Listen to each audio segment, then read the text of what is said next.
Rich Ortiz here with the fighter's voice, the only voice that matters. You have that fighter on you right now. You have that. Talk about Mets getting Independence Day. We can call this Teddy Atlas here in Las Vegas, Nevada. You heard from the champion himself. Man, we're simply knocking out the competition. Not Rich Ortiz here with the fighter's voice, the only voice that matters. And like Eddie Lopez, because Josh Taylor is the 4th division world champion, Mikey Gar. Good evening, ladies and gentlemen. I'm your host, Richard Ortiz of The Fighter's Voice, the only voice that matters.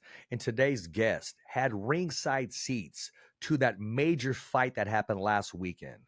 Before I introduce our guest, this man wears many hats: ring announcer, commentator, post-fight, pre-fight interviewer. You name it. He may even be the quarterback for the Chicago Bears the way they're playing this year. Ladies and gentlemen, I wouldn't even rule it out. Enough said. Our guest tonight, Miguel Flores. Welcome to The Fighter's Voice. Thanks, Richard. Thank you for having me. And you know what? The Bears, they could get anybody at quarterback and they'll ruin him. So honestly, I don't know if that would be too good of a job, especially this season. But no, Saturday night was fun. I appreciate the kind words. Learned from my brother, Ray Flores, trying to wear as many hats as possible. So. No, you did a good job. You got a lot of compliments. A lot of people. I knew who was commentating, and I like to hear other people what they think. Not that it matters or not, but you got some good comments coming your way, and a lot of people liked what they heard. And a lot of times, man, it's very tough doing it all by yourself, man. And you usually got someone to springboard off of, or set an alley-oop to somebody so they can slam dunk. But you were holding it down, and you did a great job.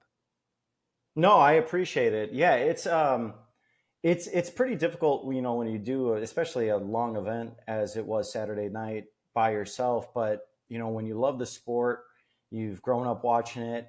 I've also, grown up in my career calling a lot of these guys' fights. I've seen Jermel since 2016, 2015. Elijah Garcia, who just came onto the scene, I've seen pretty much all of his fights. So it's pretty easy, even though you're by yourself. It gets easier, especially when you know the guys and you know their background and their history. So that helps build that rapport, and then it makes it for a good call on Saturday. Absolutely, and you feel comfortable. I mean, you feel like you've known them for the forever, and all you're doing is sitting in the garage watching TV and calling a fight. You're so comfortable. Absolutely. And, growing up, you try to, I wouldn't say mimic, but you get inspiration from a lot of the guys that you grew up watching and hearing their calls, like Jim Lampley, who was there. It was nice to see him in attendance at the fight on Saturday. So he's certainly someone that I kind of looked up to and watched. Larry Merchant as well. And just those guys, you kind of take from what they've been able to do over their careers. And when you grow up watching as a kid, then you just kind of you get that inspiration, especially when you get that opportunity to make those calls. Yeah. And, you create the content as you go. Sometimes it's off the fly. You have your safety net of notes, but, you got to, the crowd's moving. You got to talk about the crowd moving. A certain fighter may be moving laterally, and you're talking about the other fighter cutting them off, and talk about, such a great athlete he was in high school. And you got to create your content, and, you do a great job doing that. Holding it down. And, your brother does dual role. I've done that before. And my only concern was, and you're probably going to laugh, is when I'm commentating, I wear the headset and I'm worried about my hair because I got to go inside the ring now. Because you know how the headset pulls down your hair, right? And Richard, if that's the only problem, you're okay. Yeah, exactly. I've had that many a times too, where you got to wear the headset, but then you got to, hand it over to a partner or someone to carry it so you could go in the ring, announce the decision, announce the winner, introduce the fighters. So, it gets a little confusing at times because you got to remember, okay, what energy do you need to bring for this sort of job, this sort of role? But, after learning and doing it over the years, I'm 30. So I started when I was doing it when I was 17 years old. So about 13 years of experience following and doing the sports and doing a lot of different jobs. And learning from my brother and seeing him do a lot of different jobs, you kind of get experience and you kind of figure out how to maneuver your way, especially on a fight night where you got to do, 3 different roles. I've asked your brother to critique some of my work one time. And one time he said, "Richard, do me a favor." I said, "Sure." He said, "Don't call everybody champ unless they're world champ. I said, you got it. And I thought That's about it. that's true. I talked to a Hall of Famer, Lee Samuels. He said, Richard, once a champion, always a champion. So to be called champion, you have to earn that right to become a world champion. You know, some say, hey, champ, hey, champ. Well, they haven't become a world champion. So I do get it. I do understand. Absolutely. And fighters will tell you, you know, like when you call them champ, you know, they appreciate it. But fighter, if they hear you call another fighter a champ when they've never won a world title, Yeah. you know, they kind of take offense to that Yeah. because that is something that's very highly regarded. Absolutely. That, as you mentioned, you got to earn that title. You got to earn that title because it's such a long journey. So it means way more when you call someone a champ. So I definitely see where my brother's coming from when calling that, and I see where fighters come from, where it's like you got to earn that title. You know, your brother, I mean, his vocabulary, man. I called him the Eminem of commentating because he just hits those syllables correct. He hits them hard. It's like a running back who just cuts real hard at a drop of a dime and he's good at what he does. No, he's amazing, and he's gotten a tremendous opportunity doing, you know, one MMA championship over in Asia. I know he's got another show this Friday for Amazon Prime, so make sure to check that out. Absolutely. But he's enjoying life. He's been a part of so many major events, you know, throughout MMA and throughout boxing that although he definitely missed being a part of all the festivities on Fight Week this past week with Canelo and Charlo, he knew it was in good hands with myself and the rest of the PBC crew and the TGB Promotions crew. And, you know, we just kind of try to do it justice. And you guys did. Let me ask you this. How do you prep before a show? So when it comes to before show, I usually start about maybe a week and a half, 2 weeks out. And as you know, you consume, but when you love boxing, you're consuming it even without knowing that you're like doing quote unquote research. Yeah. So, you know, when clips drop or interviews drop or articles are written, I'm always reading, you know, I'm always like looking at that stuff. So when it comes time to, okay, now it's time to research, you already kind of have a base of everything that you kind of want to touch on and go back and look into.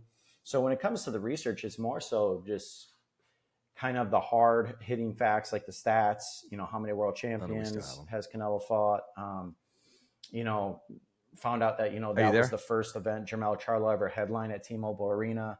That was the 8th event Canelo headlined at T-Mobile Arena. Kind of frozen arm. So little things like that jump back in and we'll fix is that. what you kind of pick up on when you, especially when you do your research. But when it comes to the consuming boxing, you're reading articles from all these guys, whether it be Boxing Scene, Ring Magazine, and you really start to build your base, break it down fight by fight, start with Canelo Charlo, then you move on down to the co-main and down the card. And that's how it kind of really starts to formulate itself, especially once you get to fight week. You feel extremely comfortable talking to any of these fighters. Miguel, I got to ask you, you know, to be a perfectionist and be the professional you are, how does one prep before a show? I mean, what are some of the things that you do all the time? And what are your safety nets? And when do you know what, hey, I got this?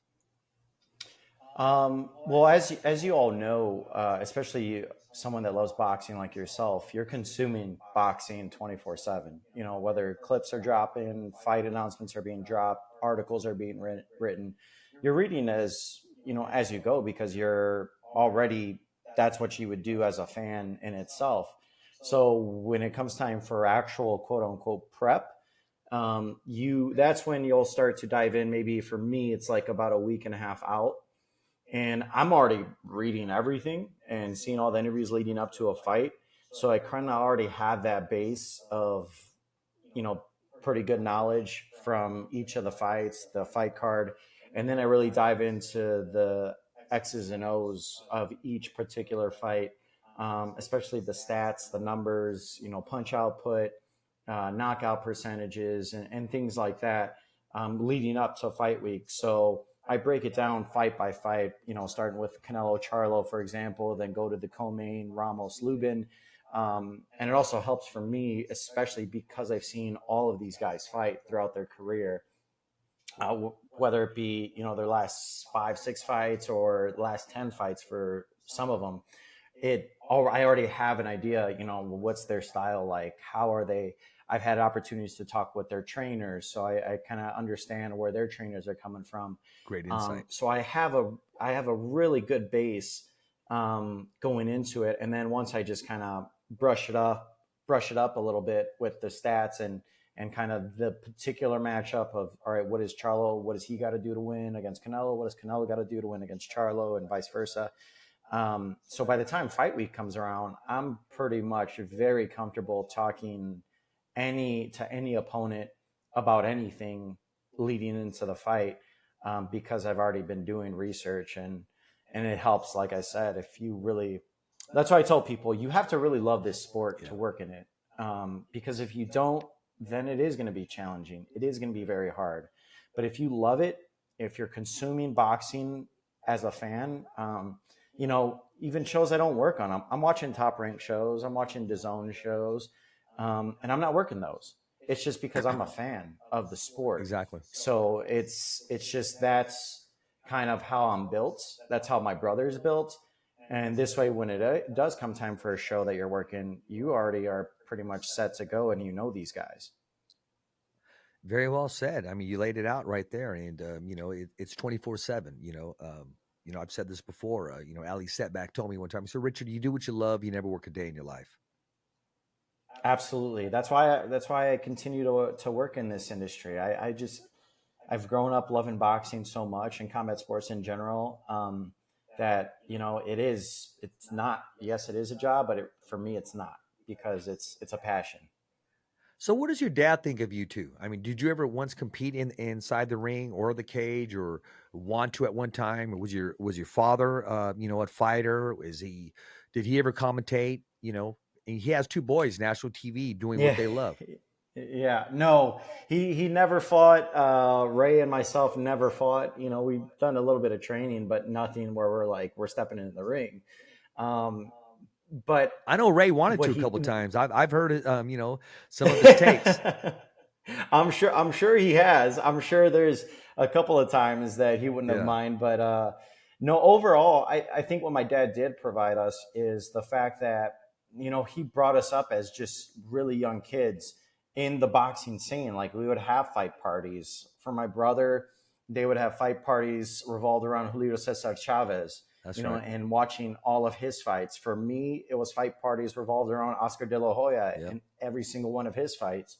So when you're 3, 4 years old and you're going to family parties and you're watching, Oscar De La Hoya, for my case, and you really get excited, you get attached to a fighter, that's kind of the start. And it just snowballs from that point on, because then you just start consuming everything, all the big fights, and what's the next big fight that you want to see. And it just goes and goes and goes, and you start picking up your favorite fighters. And I think that's what my dad did for us, as far as setting that foundation for our love and our passion for the sport. Hey, you had a great teacher. Listen, you were there for the grand arrival. I mean, tell us, it's almost self-explanatory, but tell us, what was that energy like? It's like nothing that you've ever been a part of. That and the weigh-in, both were just, and I think a lot of it certainly had to do with the fact that it is Canelo. I mean, he's the biggest star in boxing, and it is just incredible to see how much love people have for him, especially the Mexican faithful, how much they love him, and also how much he appreciates it. And I think that's one thing I admire about Canelo is, he's not like other fighters where they kind of brush off fans or media, and whether they not be in the mood or just not feeling great at the moment.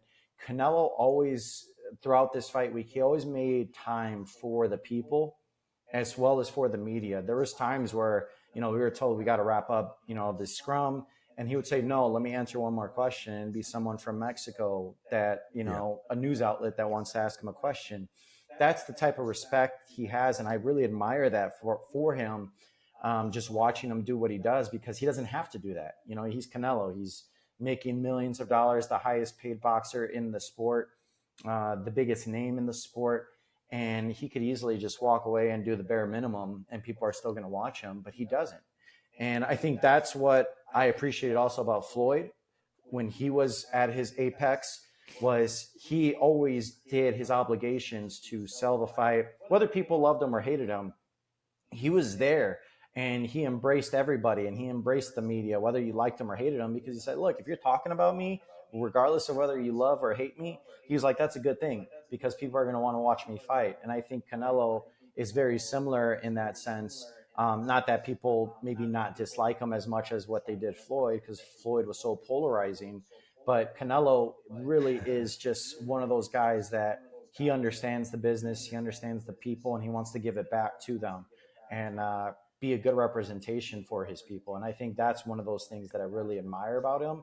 And you saw it in the Grand Arrival, shaking everyone's hand as he was walking through. You heard the mariachis there.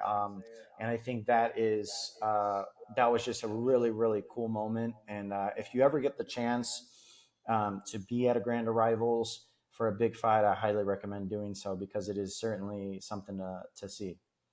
And plus, I mean, he makes the effort to cross over, speaks great English, which means he actually worries about, well, I don't want to say worry. He does his homework, he preps himself, and he wants to reach not only the Spanish speaking fans, but also the English speaking fans, the Americans, the British, the Scotlands, you name it. He wants to reach them all, and he's making an effort, a great effort in doing so.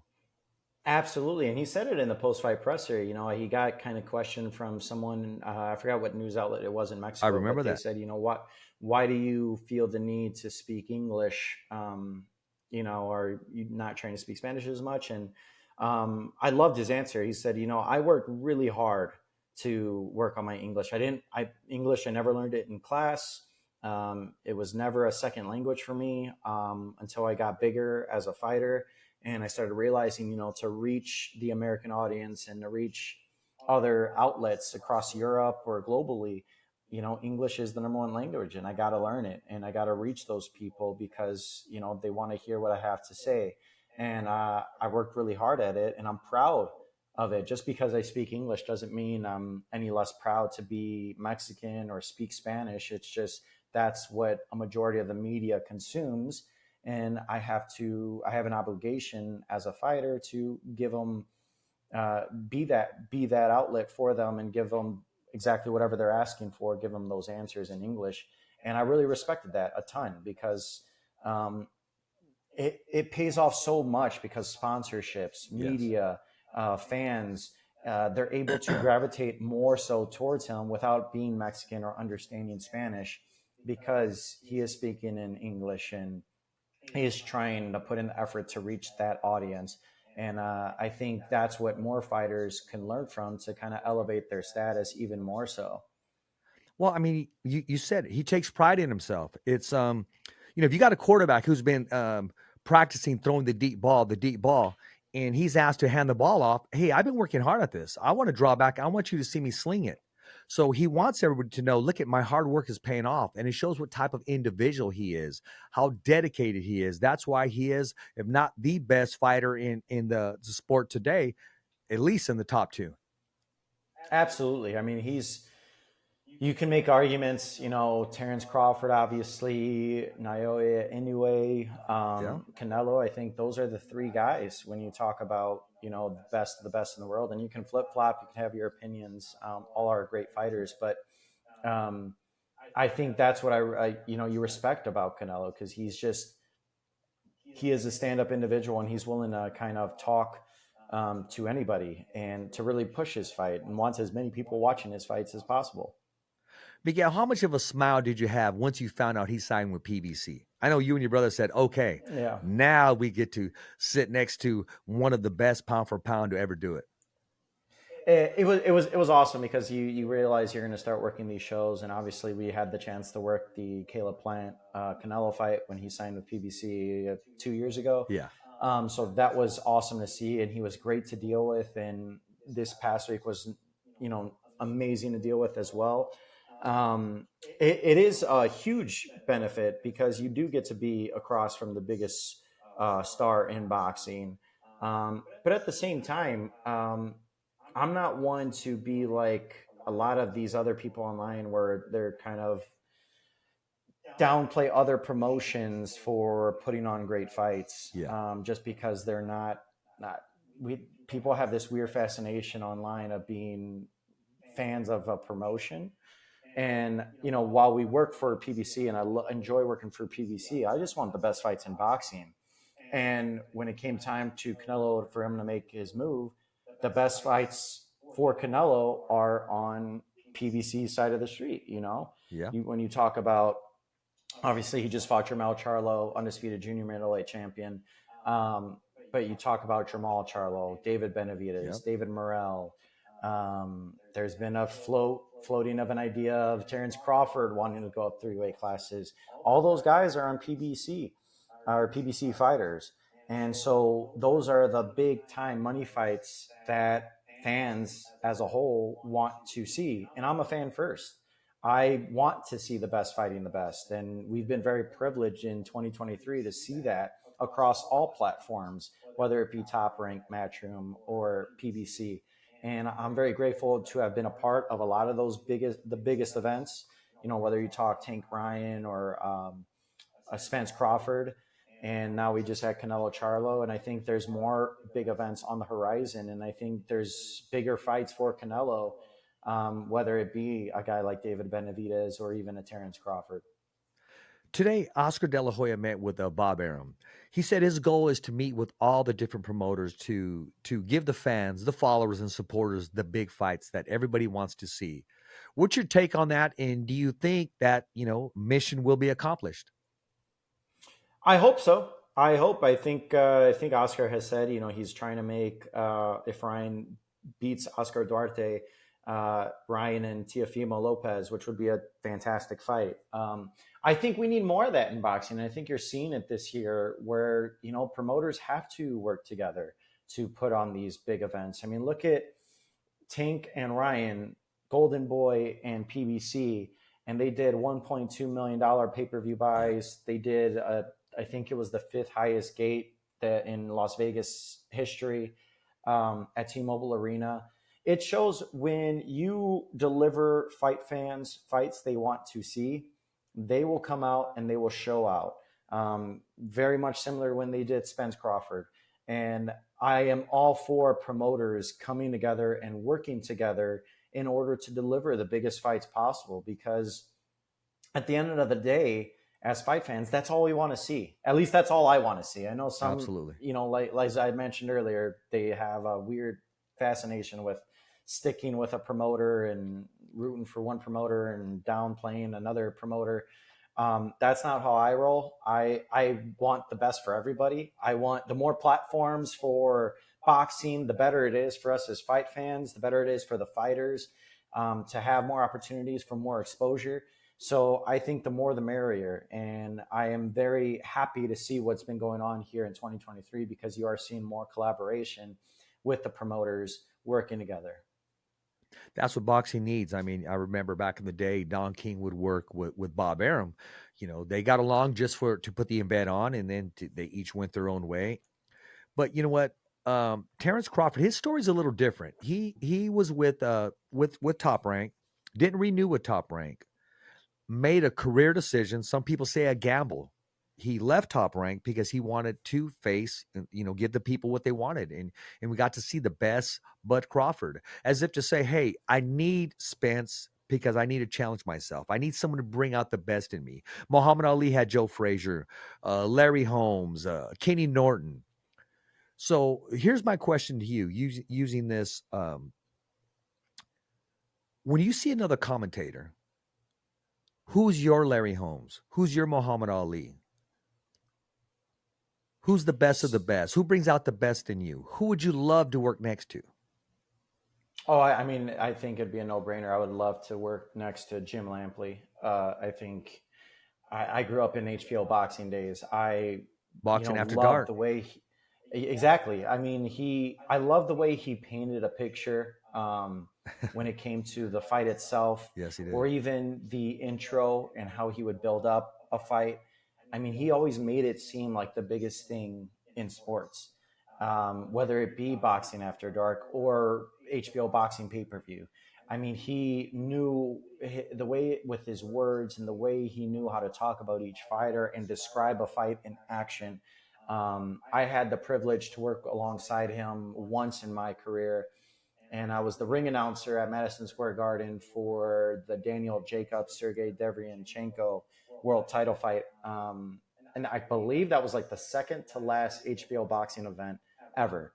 And I had the chance to work it, and it was awesome because Jim Lampley ended up throwing it to the ring to me. So just to pick his brain a little bit and how he operates, I mean, I would love to hear him back on on calls for boxing, and that's why it was such a privilege and a pleasure to see him during fight week for Canelo Charlo and being around again.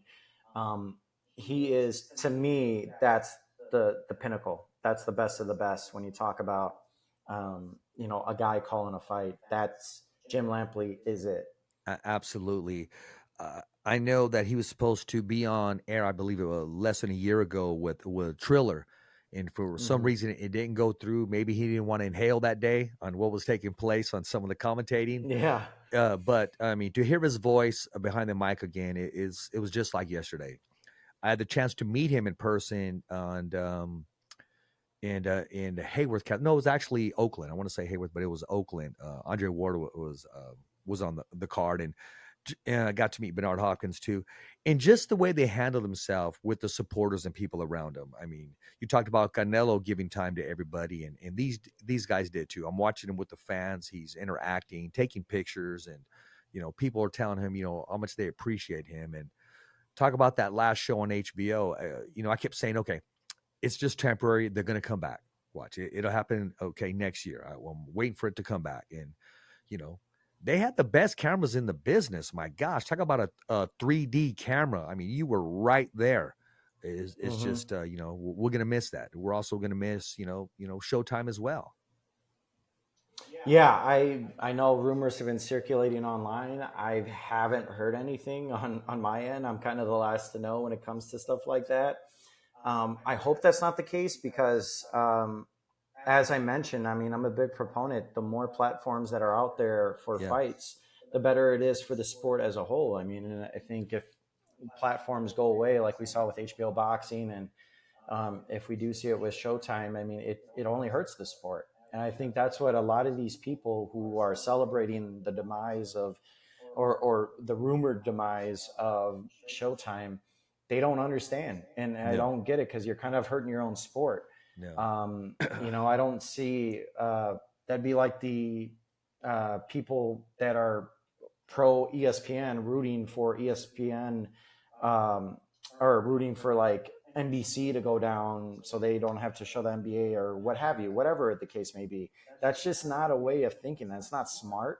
No. And it's going to hurt the sport overall. I mean, you want as many eyeballs as possible on your sport. And Showtime has been a part of so many major mega events, have broken records. So, if it's true, that's disappointing, but hopefully there's another platform willing to step up if that's the case. But I'm all for as many platforms as possible for boxing. I agree. And I don't understand how somebody can root for something just to regret it the very next year. That's exactly and that's what would happen. Yeah. If for whatever reason, if that happens and there's not another platform that steps in its place to fill the void, it's going to have a domino effect across the board, and it's going to hurt the sport down the line. And I think that's what a lot of these guys and these idiots online do not understand. Besides the promoters coming together, which is great for boxing, what does boxing need? What else can it use? I think it's the fighters. I think you have to start to appeal to the younger generation because right now we're in an age of social media and an age where people are able to consume so much so quickly, and their attention span is very limited. So we have to figure out a way to deliver these fights in a way that is consumer friendly for the 17, 18-year-olds and 19-year-olds to build that diehard fan base.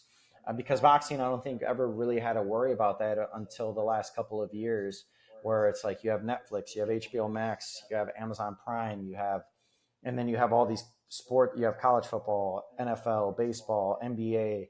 You're competing amongst that entire space for all of these people's attention, and it's difficult.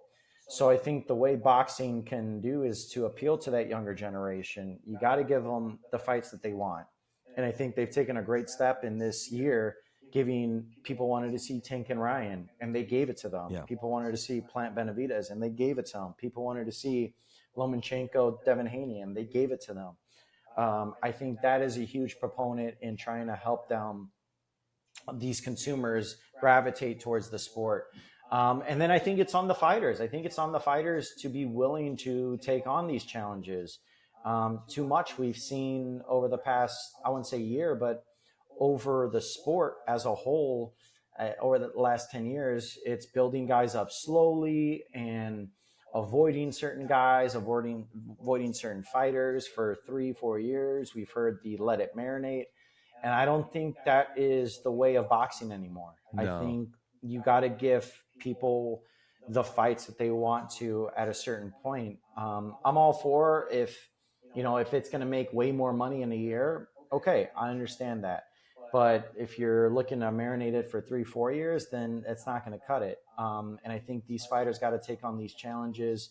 And I think you are seeing it from a lot of these younger guys. I mean, we just had Armando Resendiz and Elijah Garcia, 2 young fighters who very easily could have fought anybody else, continue to stack their record. And instead they fought each other, who were their toughest challenges on their resume. And Elijah Garcia is 20 years old. Armando Resendiz is 24 years old. And they both welcomed that fight. And I think that's kind of what helps these guys help elevate their status, because one, it's going to help them in their career because they're challenging themselves at such a young age. 2, I think people need to get rid of I got to stay undefeated until a certain point. They got to get rid of that mindset. I think Jermell Charlo even spoke about it in the build-up to this fight. He said, guys need to challenge themselves. Floyd Mayweather is one of one. And I think so many people had the Floyd Mayweather mindset of, I got to stay undefeated because good things will happen. And that's not the case. Floyd was one of the greatest of all time, and only he was undefeated for as long as he was. And there's still undefeated fighters out there like Terrence Crawford, Tyson Fury. But, protecting your record is only going to sour the fan base. And I think that is another avenue what people need to start looking at as well. And I think a lot of the fighters are really starting to see that and really starting to take on these challenges sooner than what they may have expected. In your opinion, does one fighter that's in a certain weight class, does he seek a promotion once his contract's over? Does he seek a promotion where all the meat is at, or does he go free agency? How would you advise your fighter if you were an agent?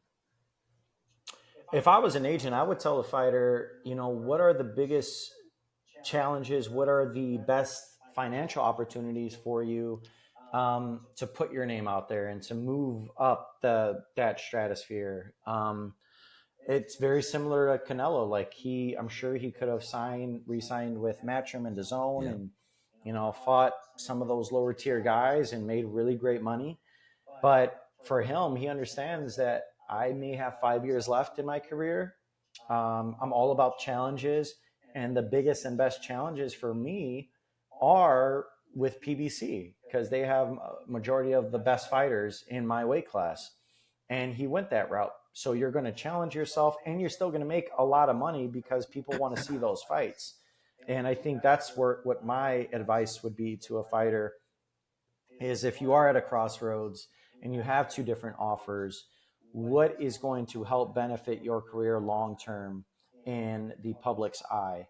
And that is kind of where I would steer them into. If you have 3 guys with one promotion that are, the number 1 contender, number 2, number 3 contender, you want to go that route because you're still going to make a ton of money. You're probably going to make more money because the gate's going to be higher, the pay-per-view points are going to be higher, the interest is going to be higher. So your profile is just going to grow.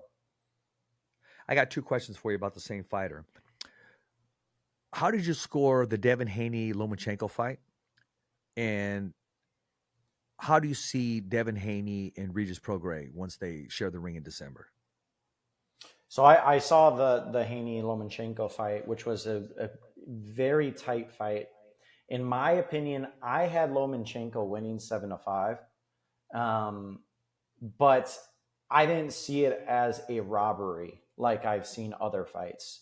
When you're talking 7-5, and a lot of those rounds were like airtight, it's really hard to call it a robbery, in my opinion. I thought, when they announced Haney as the winner, I didn't really go up in arms I felt bad for Lomachenko because I did think he put on a hell of a performance. Yeah. But I also thought, if that's how the judges saw it, then that's something I could live with.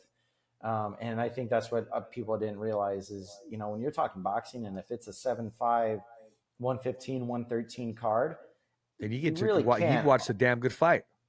Exactly. And those rounds, it's not like a lot of them were overwhelming either. They're very close, so you kind of don't know what the judges are looking for in a round. And I had no beef with Devin Haney getting that victory. I scored at Lomachenko, but props to Devin Haney. He fought a great fight as well, and I think if the judges felt he did just enough to win, then who's to argue? I certainly didn't. Would I like to see that fight again? Absolutely. Will I think we'll get it again? Not sure. I don't think there's any incentive for him to do another rematch. Now, as for Prograis, I think it's going to be a really good fight, but I think Haney's just too quick for him. I think he uses his distance very well.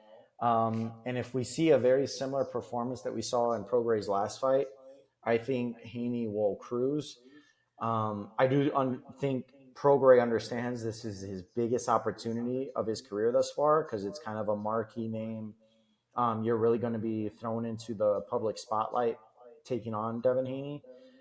So I do think we're going to see a better Regis Prograis, but I still got Devin Haney edging him out. I just think he's too good. His IQ's too good, and he's so technically sound. In my opinion, it's going to be very hard for Prograis to defeat Devin Haney December 9th.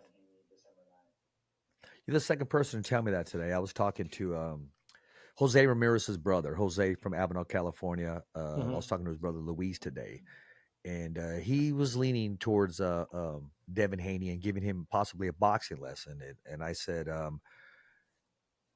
Regis has had trouble making the adjustment to be able to cut the ring off on fighters, allows them to swing to their left or to their right. And someone that's a natural boxer, Devin Haney reminds me of before your time or modern day Terry Norris, the way he's able to move from side to side and just pop that jab. I can't count, Regis, how he just takes on these big fights, wants the big names and just the power he possesses, but he may be swinging at air unless he learns how to cut that ring off. Absolutely. And I think Lomachenko set the blueprint if you want to really get on the inside of Devin Haney, because he was able to target the body several times. He was able to clip him. And I think Prograis is going to have to make it a very gritty type of a fight. He's going to have to get on the inside. He's going to have to use his size and try to bully Devin Haney a little bit. And as you mentioned, he's going to have to cut off the ring. And have an answer for that jab. Exactly. I mean, the jab's going to be sticking in his face all fight long, as it always does when Devin Haney fights you. So I think that's going to be the key element to that fight. Will Prograis be able to do it? I'm not sure. That's why I give the edge to Devin Haney. I do think it's going to be a great fight. I'm looking forward to watching it, but yeah, it's very hard. There's only a few guys that I think that can really give Devin Haney trouble.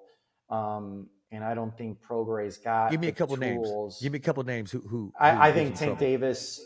Tank Davis, I think, would give Haney some trouble because of the power he has, and he's not afraid to get on the inside, even though he wouldn't have the size advantage. We've seen when he fought a guy like Mario Barrios, who was way taller than him, bigger than him, and he was able to get on the inside. And obviously, in my opinion, Devin Haney is better and way more technically sound than Mario Barrios, so I'm not comparing the two. But I'm just saying we've seen Tank fight bigger, longer, rangier fighters. And I think with his power, I mean, he can compete with any of them. I think Shakur, obviously, one of the most defensively sound guys. And if you're talking technical skills, he's probably the only fighter I would say that may be able to match up with Devin Haney as far as when you're breaking down both of them technically. They're both incredibly technical fighters, and they're both high ring IQs. So that's a chess match that I would love to see. And I think Shakur would, in my opinion, if I have to favor anyone over another, I think Shakur would edge out Haney.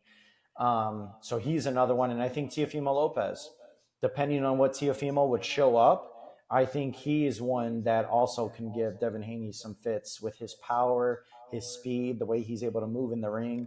I think he can also give Haney some trouble. So I think those three guys are the only three guys, in my opinion, off the top of my head, that I think can give Haney some real fits. As far as Teofimo Lopez, whatever he did last camp, whatever adjustments he made, do the same exact thing. Mentally, he just seemed free. I mean, you got to remember, he had a good time in there.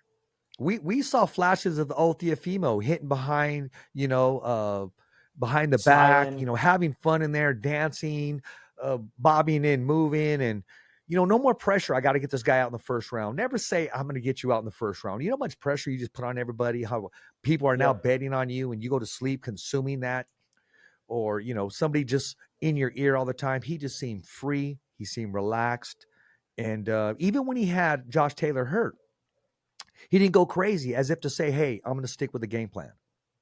Absolutely. And I think that's the smart thing with Teofimo. And that's why he's such a great fighter. And we saw it with Lomachenko. Very athletic. He is extremely athletic. He is so smart. He's got a lot of power in both hands, but it's all mental with him, in my opinion. Yes. I think if he is there, like you mentioned, if he's free, if he's happy, if he's enjoying himself, we are going to see the best Teofimo, like we did against Josh Taylor, like we did against Lomachenko. But if he's got, and I know when he fought George Kambosos, he had some outside things going on in his personal life. That does play a factor, and it plays a role. And as you mentioned, when you put that pressure on yourself and outside factors are putting pressure on you, fighters are human beings too. And, they are going to struggle in those moments most of the time. So I wish all the best for him, because he is certainly one of the best fighters in the world. And I would love to see him match up against the Devin Haneys, the Shakur Stevensons, the Tank Davises. Those are fights that I absolutely would love to see. And I think sky's the limit for a guy like Teofimo, as long as he stays mentally disciplined and just kind of allows himself to be himself. I'm smiling right now because I'm thinking I'm already going to tell you after the show's over, maybe tomorrow at a decent hour. I got to send you some clips when I had his father on the show, and he'll tell you exactly what went wrong when he fought Kambosos, and he doesn't hold back. It's unfiltered, but it's to the point, and it's 100% real. Listen, Miguel, before I let you go, I know you really can't touch much on it, but you can answer this. How competitive is this fight going to be? Is it going to live up to all the expectation? Is it possibly going to be the biggest draw this year? And I'm talking about David the Monster Benavidez taking on Canelo. I think that is the toughest test for Canelo. I think it will be a massive event. I would love to see it in May. I think Canelo kind of welcomed anyone to fight in May. Benavidez has got to get through Boo Boo, which is not easy because he's a very tricky fighter. He's very complicated to deal with. And if you're David Benavidez, you can't afford yourself to overlook a guy like him because you have the Canelo fight in your sights. But if we do get that fight, that is going to be an absolute war because Canelo's a fighter that it's probably the only one in the sport where you really have never, ever seen him hurt. And he gets hit flush with shots at times. Except against Miguel Cotto's brother early in his career. Yes. Against, and that was, but this version I was eating nachos and I was saying, hold on, this guy's supposed to be pretty good. Get through the round. What's going on? He also got tagged by Erislandy Lara in their fight when he was younger. Yeah, very as well. true. Very true. A lot of people call that very close fight too. Exactly. But I think this version of Canelo that we've seen over the years, it's just he is on another level And I know he had a couple of down performances, which he acknowledged in his Ryder fight and Triple G fight, the third one. But this version that we saw against Jermell, he looked healthy. He looked fresh. He had all the energy through 12 rounds. This was actually the first time in a while that I saw Canelo start right off the bat in round one and really go on the attack. We're used to seeing Canelo hang back, and then by rounds 5, 6, 7, he starts to turn it up a little bit. He started right from the opening bell, and that really surprised me. And I was like, okay, he really is feeling really great going into this fight. And I think he is, he's someone that takes mental notes like all the greats do. He's hearing all this, the critics say, well, he fought Jermell, who was 2 weight classes lower. When he fights David Benavidez, who is a big, the Mexican monster, it is going to be a different story. And I think Canelo's lost a little bit of a step. And when he fights David Benavidez, he's going to see that, David's just too good. And I think he hears all that, and he has a point to prove, like he did when he fought Triple G, like he did when he went up to 175 and defeated Kovalev. I think he is one of those guys that takes all those mental notes, and he wants those challenges. And as for Benavidez, I mean, if you're talking about building a fighter to beat Canelo and give him problems, Benavidez is that guy. His hand speed's incredible. His power, his punches, his hand speed is overlooked big time. It is very much overlooked. He posted a clip yesterday showing off that hand speed, and the volume of punching. Good. I'm glad you saw that clip, because I want to talk to you about that clip later. Yeah, absolutely. The volume of punching that he's able to throw in fights, and he's able to bite down on that mouthpiece, take big shots.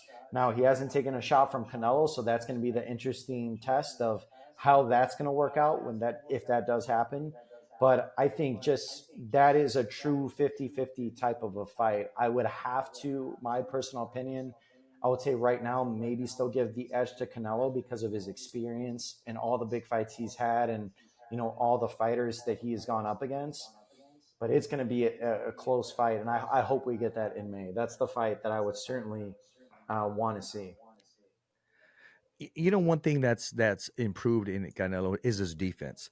And looking back at that fight, Miguel, did you feel a little bit that Canelo wanted to show off his defense a little bit?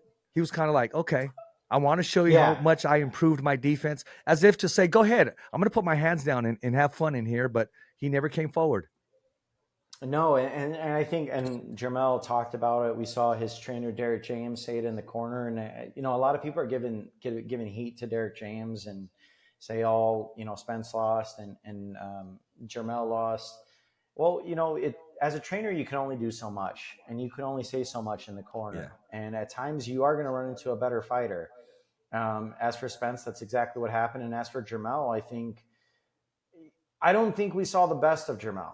And I think he kind of regrets the way he approached that fight when it happened. And, I don't know what was going on in his head, but I think he regrets not. And he said it himself in the post-fight presser. I should have came forward more. I should have thrown my hands a little bit more. We heard Derek James in the corner saying, you're kind of standing and watching him box you. What are you doing? If you want to win this fight, you got to go after him. You got to stand and trade a little bit. And we just didn't really see that for Jermell. And it could have been, it's easy for me as a commentator and never stepped in the ring. It could have been the simple fact that he felt some of those shots from Canelo, and, it makes you gun shy very easily. That mental pressure too. Exactly. And to feel that power. And he mentioned, he's like, there was a difference. I felt it. And Jermell doesn't admit things like that, often, if ever. And that night he admitted it. And so if he's admitting it, that there was a difference there for him. And that certainly changes your approach and changes your mentality as a fighter, that maybe like, if I trade, I might get my head knocked off because of the power that Canelo's bringing. So I think Jermell will be fine. I think we'll see him back at 154. And I still think he's the best 154 pounder there is. I applaud him for kind of taking on that challenge. And I know he regrets kind of his approach for the way he fought Canelo. And I think if he could do it over again and redo that fight, I'm sure there'd be some things he would have changed up. against Canelo. But that's just how boxing goes sometimes. Well, he learned a lot from it. One, very smart to take that knee. No use in taking a swarm of punches coming your way. Number two, he Yep. said, hey, yeah, he was putting me in the headlock. He goes, maybe I'll take that from him and put it in his arsenal. And Absolutely. This is a great experience for Jermell. And you know what? One thing I will give him props on. I'll compare it to a lot of people said Hector Macho Camacho would run a lot. Hector Camacho had one of the best chins ever in the history of boxing. Jermell Charlo, he showed a very above average chin to take some clean shots and, not get dead leg or whatever. Of course, he took a knee, but which tells me mentally he's there, knowing I don't need to take this swarm of punches. I'm going to take a knee. I know the sport of boxing, got up and was able to finish the round, which was very smart. To talk about that clip with David Benavidez, I kind of like the way the hair is moving for him. Kind of works for him really well. And leading up to this fight kind of reminds me of, and I've made this comparison before to other fighters because, let's say it out there. Tommy the Hitman Hearns is my favorite fighter of all time. Nobody comes close. Not even Chavez came close. If he comes in there with that long due, and you have Canelo coming in there, look for another Hearns Hagler first round, man. I would love to see that, because he kind of reminded me of him a little bit, that hand speed, the taller fighter. And, Canelo comes in, with that thick Mike Tyson neck and, expect fireworks that fight. If any man gets dropped, it'll be definitely a flash knockdown. Oh, absolutely. It will be. And I really hope, we've been wanting this fight for the last 2 years, between Benavidez and Canelo. And I know for a fact, speaking with David and his father, that that's the fight they want. And they are hoping to force Canelo in the ring with him, hopefully in May, if they're able to get it done. But he's got the Mexican Monster moniker for a reason. He really is one of those guys that no matter what you hit me with, I'm going to hit you harder, faster, stronger, more powerful, and you're going to eventually break. And he does it with the majority of the guys that he goes in the ring against. And Canelo is one of those guys that, okay, I took Triple G in his prime. I've taken his best shots. I went against Dimitri Bivol, who is a big 175 pounder.